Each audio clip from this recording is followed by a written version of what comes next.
Hey everyone, it's Mandy from Garden, and this is our chick check-in week 2. So we're excited to show you guys these chicks are 2 weeks old, and as you can see, the big difference is they have much more wing feathers than they had previously, and they're also starting to get some true tail feathers. And these warmer feathers on them now are allowing it so that they don't have to be as close to the heat lamp as they did previously.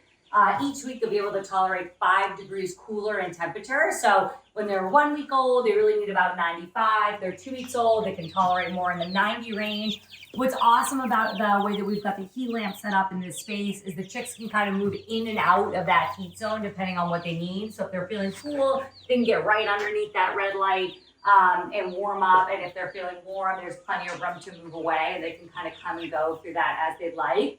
They're moving around a ton. They're getting super cute and active. They're interacting with each other.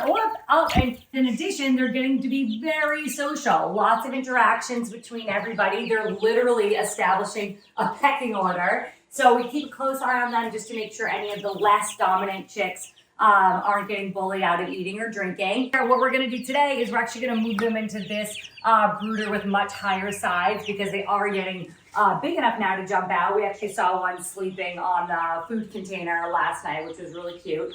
So we've got to move them into something with higher sides. And then in addition, we've put a block underneath their waterer here because now that they're all tall enough to reach this watering dish, by having a little bit elevated, they're less likely to scratch any of their bedding in there, which just keeps the water cleaner for longer. So that's pretty much it. Stick with us and we'll show you how they develop into week 3.